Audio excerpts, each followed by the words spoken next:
Assalamualaikum warahmatullahi wabarakatuh. Jumpa lagi dengan saya Kaswati Kamiru. Dalam video kali ini, Ibu akan membahas materi PPKN kelas 11 bab 1 harmonisasi hak dan kewajiban asasi manusia dalam perspektif Pancasila, bagian A, konsep hak dan kewajiban asasi manusia. Konsep hak dan kewajiban asasi manusia. 1. Makna hak asasi manusia. Pada bagian ini, kalian akan Ibu ajak untuk menelaah makna hak asasi manusia. Hal ini bertujuan agar supaya kalian dapat mendefinisikan dan memaknai setiap hak yang dimiliki. Untuk dapat memahami pengertian hak asasi manusia, ada baiknya kalian perhatikan fakta berikut dengan seksama. A. Orang dilarang menghilangkan nyawa orang lain atau nyawanya sendiri sekalipun. B. Tidak ada satu bangsa pun di dunia ini yang rela dijajah bangsa lain. C. Tiada seorang manusia pun yang ingin hidup sengsara. Dapatkah kalian menangkap makna ketiga fakta yang Ibu sebutkan tadi? Jika kalian menyimaknya dengan seksama, dapatlah dipahami bahwa pada diri manusia selalu melekat 3 hal, yakni hidup, kebebasan, dan kebahagiaan. Ketiga hal tersebut merupakan sesuatu yang sangat mendasar yang harus dimiliki oleh manusia. Tanpa ketiga hal tersebut, manusia akan hidup tanpa arah, bahkan tidak akan menjadi seutuhnya. Sesuatu yang mendasar itu dalam pengertian lain disebut hak asasi. Dengan demikian, secara sederhana, hak asasi manusia itu adalah hak dasar manusia menurut kodratnya. Lantas, bagaimana pengertian hak asasi manusia menurut para ahli? Beberapa ahli mencoba mendefinisikan hak asasi manusia sebagai berikut.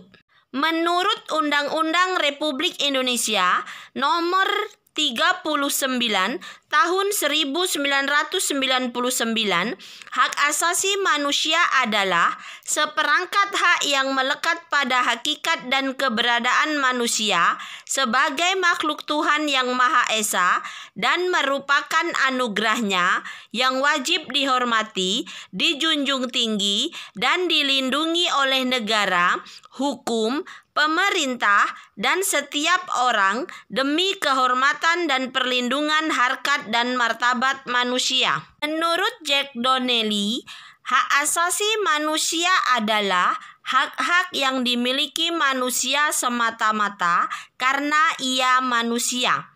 Menurut Miriam Budiharjo, hak asasi manusia adalah hak manusia yang telah diperoleh dan dibawanya bersamaan dengan kelahirannya dalam kehidupan masyarakat.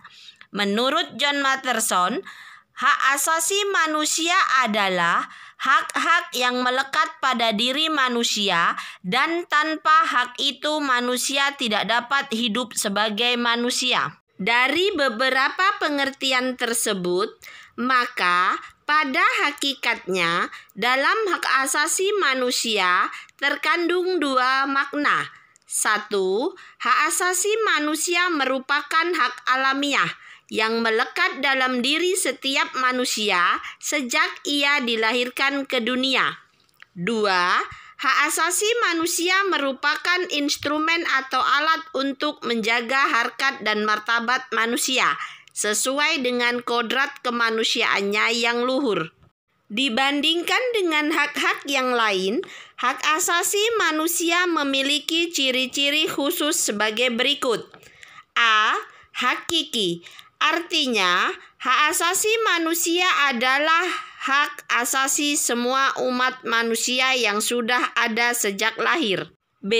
Universal. Artinya hak asasi manusia berlaku untuk semua orang tanpa memandang status, suku bangsa, gender, atau perbedaan lainnya. C.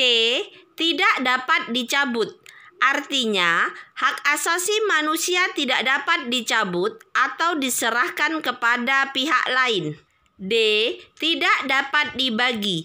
Artinya, semua orang yang berhak mendapatkan semua hak, apakah hak sipil dan politik atau hak ekonomi, sosial, dan budaya. 2. Makna kewajiban asasi manusia. Coba kalian amati gambar yang Ibu sajikan ini. Dua peristiwa di atas merupakan gambaran bahwa selain mendapatkan hak, setiap orang juga mempunyai kewajiban. Kalian tentunya juga mempunyai kewajiban. Sebagai seorang anak, kalian harus melaksanakan perintah orang tua. Misalnya, membantu membersihkan lingkungan rumah. Sebagai seorang pelajar, kalian dituntut untuk mematuhi tata tertib sekolah. Misalnya, melaksanakan tugas piket kebersihan. Sebagai anggota masyarakat, kalian juga harus mematuhi norma-norma yang berlaku di masyarakat. Misalnya, ikut serta dalam kegiatan kerja bakti. Begitu pula sebagai warga negara, kalian juga mempunyai kewajiban untuk melaksanakan semua ketentuan atau peraturan perundang-undangan yang berlaku, misalnya membayar pajak. Kewajiban secara sederhana dapat diartikan sebagai segala sesuatu yang harus dilaksanakan dengan penuh tanggung jawab. Dengan demikian, kewajiban asasi dapat diartikan sebagai kewajiban dasar setiap manusia. Ketentuan pasal 1 ayat 2 Undang-Undang Republik Indonesia nomor 39 tahun 1999 tentang hak asasi manusia menyatakan, kewajiban dasar manusia adalah seperangkat kewajiban yang apabila tidak dilaksanakan, tidak memungkinkan terlaksananya dan tegaknya hak asasi manusia. Hak dan kewajiban asasi merupakan dua hal yang saling berkaitan. Keduanya memiliki hubungan kausalitas atau hubungan sebab akibat.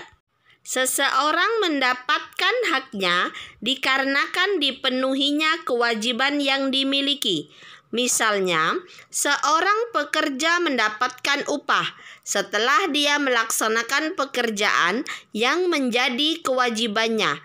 Selain itu, hak yang didapatkan seseorang sebagai akibat dari kewajiban yang dipenuhi oleh orang lain. Misalnya, seorang pelajar yang mendapatkan ilmu pengetahuan pada mata pelajaran tertentu sebagai salah satu akibat dari dipenuhinya kewajiban oleh guru, yaitu melaksanakan kegiatan pembelajaran di kelas. Hak dan kewajiban asasi juga tidak dapat dipisahkan. Karena bagaimanapun dari kewajiban itulah muncul hak-hak dan sebaliknya. Akan tetapi sering terjadi pertentangan karena hak dan kewajiban tidak seimbang. Misalnya, setiap warga negara memiliki hak dan kewajiban untuk mendapatkan penghidupan yang layak. Akan tetapi, pada kenyataannya, banyak warga negara yang belum merasakan kesejahteraan dalam menjalani kehidupannya. Hal ini disebabkan oleh terjadinya ketidakseimbangan antara hak dan kewajiban. Jika keseimbangan itu tidak ada, maka akan terjadi kesenjangan sosial yang berkepanjangan. Kewajiban tersebut apabila tidak dilaksanakan akan menimbulkan pelanggaran terhadap hak orang lain. Secara garis besar, kewajiban dasar manusia meliputi hal-hal berikut.